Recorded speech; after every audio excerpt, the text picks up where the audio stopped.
Меня зовут Катя Сача, я телеведущая и журналист. 24 февраля в моей стране началась война. На Украину напала Россия. Ночью. С массированными ударами, крылатыми ракетами, обстрелами из градов. Был обстрелян жилой массив Харькова, где погибли дети, где погибли мирные люди. Наносятся авиаудары и стирается моя страна с лица земли. И это делает Россия. Это не военная операция, как вам рассказывают. Это не что вам говорят на вашем телевидении, откуда это, как вы этому верите. Погибают ваши дети, военные, 20-летние мальчики. Мой Илья 2002 года рождения.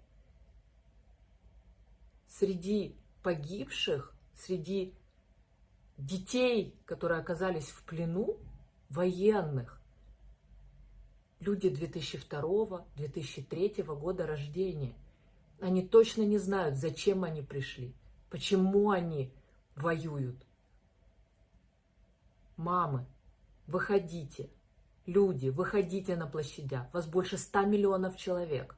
Вы в силах выйти и затоптать свое руководство. Просто количеством. Почему вы так боитесь? Выходите, не молчите. Отдельная история про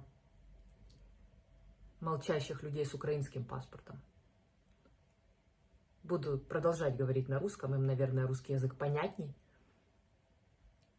Саша Рева, Артур Пирожков так удобно ездил с украинским паспортом 8 лет через украинскую границу. А теперь молчит. Нет войне, нет. Нет убийством. Нет развязанной Россией войной. Говорите об этом, говорите со своей аудиторией, не молчите. Аня Седокова, Регина Тодоренко. У вас десятки миллионов подписчиков, которые тоже считают, что у нас военная операция, и что спасают, освобождают, что мы неонацисты. Что это такое? Что это за слова такие? Вы же все нас знаете. Мы эти неонацисты. Я говорю на 3 языках. Не надо меня спасать. Я дома говорю с ребенком и с мужем на украинском, а с родителями на русском. И так было всегда. Выходите, не молчите.